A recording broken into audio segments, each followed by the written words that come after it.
On va écouter ce reportage en région lyonnaise de notre correspondant Jean-Luc Boujon d'Europe 1 et on verra comment les Français s'en sortent.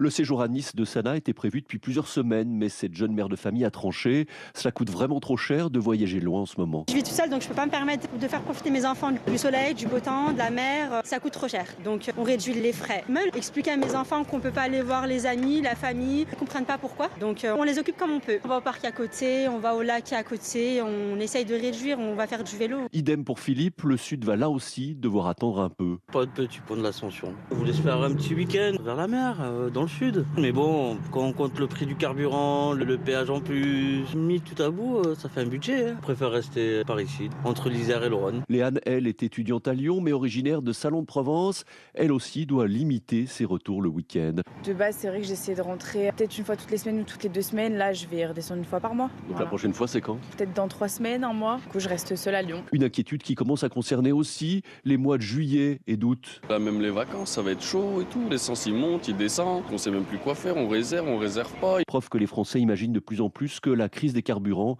va s'installer dans la durée. Voilà, pouvoir d'achat, évidemment, François de Rugy, on est au cœur du problème. Les Français, là, c'est le pont de l'Ascension, il y en a beaucoup qui ne sont pas partis, qui sont restés chez eux. Pas d'essence, pas d'argent pour mettre de l'essence dans la voiture. Ils restent chez eux. Ça va avoir des répercussions cet été extrêmement importantes sur l'industrie du tourisme. Oui, les Français s'adaptent, comme toujours dans ces cas-là. C'est la contrainte qui est maximale, puisque les prix des carburants sont très élevés. Bon, il y a le groupe Total Energy qui est accusé d'ailleurs de vendre à perte, puisqu'il a bloqué le prix de l'essence à un prix qui est déjà assez élevé, mais moins élevé que chez les autres. Et du coup, on le voit, les statistiques le disent, la consommation d'essence baisse, ce qui est assez logique, vu que le prix a fortement augmenté. Bon, on peut se dire qu'il y a d'abord peut-être un espoir. On en a parlé entre la Chine et les États-Unis, peut-être un déblocage du détroit d'Ormuz et que ça fasse baisser les prix du pétrole au niveau mondial. Et puis, je vois aussi une petite note d'espoir, le fait que beaucoup de Français se sont adaptés. Il y a le bioéthanol, qui est un produit français, rappelons-le. On en produit en France beaucoup plus que ce qu'on consomme. Donc, on peut encore équiper des voitures. Et ça peut se faire assez rapidement. Un petit boîtier sur une voiture. Et là, le bioéthanol... Vous avez ça, Catherine, sur votre voiture ? Non, mais je connais quelqu'un qui se sert de bioéthanol et qui a des pleins... Voilà, à 80 centimes le litre, contre plus de 2 euros pour l'essence. Et c'est moins de 1500 euros le boîtier qui permet la conversion. Il y a des boîtiers à 600, 700, 800 euros. Il y a des régions qui soutiennent, qui offrent une petite subvention. Et puis, il y a les voitures électriques aussi, dont les ventes ont beaucoup augmenté. Donc, des gens qui avaient le projet de changer de voiture, parce que sinon, on ne peut pas le faire comme ça, qui ont pu trouver... Non, mais des voitures d'occasion. Il y a eu aussi une grosse envolée des ventes de voitures d'occasion électriques. Ah bon, électriques, il paraît qu'elles sont bonnes à mettre à la casse. Pas du tout. Justement, c'est l'occasion c'est pour ceux qui changent de voiture, évidemment. Mais c'est pas une solution immédiate pour la plupart des Français. Les gens, ils n'ont pas l'argent. Oui, parce que Monsieur Salvatore. Sur les voitures électriques, c'est quand même assez spectaculaire, puisque depuis le début de l'année, il y a eu une augmentation des ventes de voitures électriques de presque 50%. Chinoises, beaucoup. Alors, non, françaises pour le moment. Il y a la Chine, c'est 3,5% des ventes en France.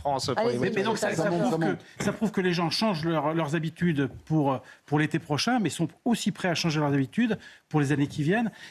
Et c'est vrai que sur les vacances, ça va jouer d'une façon très, très sensible. Ça va être très violent. Et quand on regarde les chiffres, je ne sais pas ce que vous... mais quand on regarde les chiffres, on se rend compte quand même que la baisse de consommation de carburant a baissé de plus de 10%. 30%. Non, 30% au mois de mai. Oui, au mois de mai, mais globalement... Sur les 10 premiers jours de mai, c'est incroyable. Oui, sur le mois de mai, mais depuis le début de la guerre, c'est 10-11%, et c'est énorme. Et donc, ça prouve à quel point, finalement, l'augmentation du prix de l'essence est très handicapante pour les Français. Et sur le tourisme, on peut espérer pour l'été prochain que les Français aillent plus en vacances en France. Puisque les vols, il y a des vols qui sont annulés, et le prix aussi des billets d'avion augmente à cause des prix du kérosène. Catherine Ney, sur ça, sur les Français qui serrent la d'abord, ceinture. il faut souhaiter que les détroits d'Ormuz soient vite pas pour demain, libérés. Mais oui, mais enfin, vous voyez, le président chinois et le président américain ont l'air d'être d'accord. Il se passe peut-être des choses. En tous les cas, les Iraniens ont laissé passer... Des bateaux chinois. Des bateaux chinois, parce qu'il est leur principal client et qu'il vaut mieux faire attention. Mais les choses vont... Moi, je pense que ce sont des crises qui vont, qui viennent. Moi, depuis qu'on est journaliste, là, le prix de l'essence qui monte et qui descend, il y a des crises énormes, des gens qui manifestent, c'est très dur, c'est toujours les mêmes... Enfin, tous ceux qui utilisent...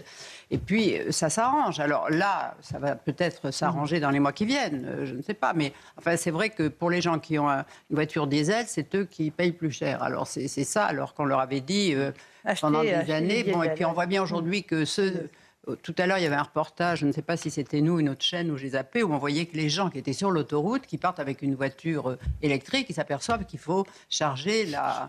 Et Oui, qu'il vaut mieux s'en apercevoir. et qu'il y a des files très très longues et qu'ils passent 6 heures sur l'autoroute quand ils auraient dû en passer 2 heures. Donc tout a des inconvénients, il faut s'adapter.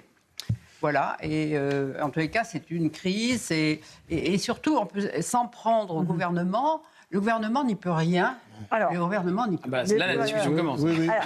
France Olivier Gisbert, allez-y. Je serais un peu plus nuancé parce que, bon, c'est vrai que des crises, on en a connu des pires, Oui. déjà. Ça, c'est vrai que dans les années 70, 2 chocs pétroliers, en 1973 et puis en Suisse en 1979, ça y allait fort. C'est tout à fait autre chose. Mais dans cette affaire, moi, je suis quand même frappé par la résilience des Français. C'est-à-dire, quand vous parlez de ces chiffres, tout le monde travaille, tout le monde fait en sorte que... Parce qu'il y a quelque chose par-dessus que l'on sent bien. Et c'est ça le souci, parce que je ne veux pas attaquer le gouvernement, là, il fait ce qu'il peut dans les circonstances actuelles. C'est pas ça le sujet. Le sujet, c'est qu'on n'a plus de marge de manœuvre. Et que si la situation continue, si ça s'aggrave, on ne pourra rien faire. C'est-à-dire, on n'est plus dans les années 70 où le pays était bien géré. Mais Macron ayant cramé la caisse, on ne peut plus rien faire. C'est-à-dire que si ça se prolonge, on va vers des tas de petites catastrophes individuelles. On n'en est pas là du tout. Parce que, comme Catherine, moi je pense qu'il se passe forcément quelque chose d'important en Chine. En ce moment, entre les deux, c'est l'intérêt des deux. C'est-à-dire que la Chine, elle est quand même un peu étranglée. Si au final on leur laisse Taïwan, je ne suis pas sûr non, que elle est étranglée. Oui, mais c'est pas le sujet, c'est pas Taïwan. Elle est étranglée. Elle n'a plus le pétrole de Maduro. Elle a plus et le pétrole des Iraniens, c'est compliqué. Elle veut récupérer, retrouver du pétrole parce qu'elle n'a pas de pétrole. C'est comme nous, la Chine, elle n'a pas de pétrole. Et puis de l'autre côté, voilà, il y a une discussion, c'est-à-dire le président chinois va acheter du pétrole américain. Il l'a dit aujourd'hui. Bien sûr, donc voilà, il est prêt à tout pour avoir un peu de pétrole. Ce monde s'entendre entre eux.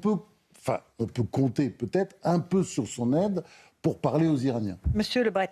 Je ne vais pas du tout être du même avis sur le gouvernement, parce que quand on regarde autour de nous, les pays européens, ils ont tous baissé les taxes ou d'une manière ou d'une autre fait des aides généralisées. Il y a l'Italie, il y a l'Espagne, il y a l'Allemagne, avec parfois des finances publiques allemandes qui ne sont pas dans des états formidables. Non, mais ce que je disais, c'est exactement ce que je disais. Nous n'avons pas de marge de manœuvre, nous ne pouvons rien faire. Alors là commence la discussion. Mal géré. Alors ça, c'est sûr que ce pays a été mal géré, mais là commence la discussion. L'Ukraine, 9 milliards d'euros français pour l'Ukraine. Et qu'est-ce qui s'est passé cette semaine ? Tournée africaine d'Emmanuel Macron, 14 milliards d'investissements pour l'Afrique, dont une partie de fonds publics, donc vos impôts. Donc moi, je veux bien qu'on me dise... une partie de fonds privés aussi. Exactement, c'est pour ça que j'ai dit une partie de fonds publics. Donc je veux bien qu'on me dise sans cesse, il n'y a plus un euro dans les caisses de l'État. Il continue à cramer la caisse parce que c'est marrant, on trouve 9 milliards pour les Ukrainiens, 14 milliards pour les Africains, dont une partie de fonds publics. Et là, vous avez le téléspectateur qui est sur son canapé et qui saute au plafond. Parce qu'on lui explique matin, midi et soir qu'il n'y a plus d'argent, qu'on ne peut pas baisser les taxes, mais on trouve de l'argent pour les Ukrainiens et pour les Africains. Il ne fallait pas voter pour le Mozart de la finance. Enfin, Mozart du déficit, d'ailleurs. Alors, Eric, un petit mot avant la pause. Il n'y a plus d'argent, donc le salut ne viendra pas de l'État. Donc les Français se débrouillent. Donc ils réduisent la consommation. Tout ça n'est pas bon pour le moral et tout ça n'est pas bon pour l'activité économique. On verra jusqu'où ça peut aller. Ensuite, sur les chiffres qu'a cité Gauthier, il faut savoir à quoi ça sert. Est-ce que c'est un investissement, par exemple en Afrique, il y aura un retour sur investissement, des milliards qu'on met quelque part. Oui, mais alors, et des milliards pour baisser les taxes, ça ne serait pas une bonne idée ? D'accord. On saurait à quoi ça sert aussi. Et l'Ukraine, on soutient l'Ukraine parce qu'on pense que il en va de quelque chose d'important. Pourquoi on ne soutient pas les automobilistes français ? On pense, je finis juste une phrase qui est très difficile aujourd'hui.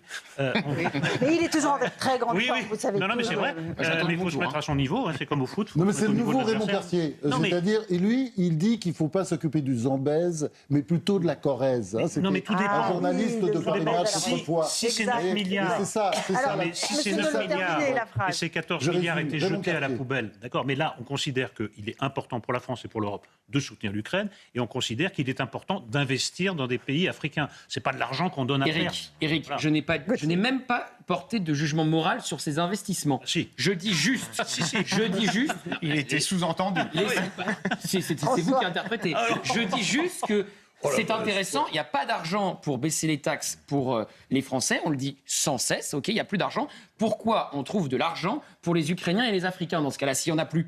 C'est juste la question que je pose. On trouve de l'argent pour la défense nationale, heureusement, on va augmenter le budget de la défense nationale en France. Moi, je pense d'ailleurs que si ça dure, le gouvernement sera obligé, à un moment donné, de prendre une mesure, soit générale sur les taxes qui coûte le plus cher et qui profite à des gens qui n'en ont pas besoin, il faut aussi le dire, mais sinon d'élargir les mesures ciblées qu'il a déjà prises parce qu'en effet, plus ça durera, plus ce sera difficile à supporter, non seulement par les Français à titre individuel, mais aussi par tout un tas de secteurs d'activité économique et souvent des petites entreprises, on a entendu les taxis, les infirmières, enfin tous les gens qui utilisent du carburant pour une voiture ou pour des engins de chantier au quotidien. Bon, petit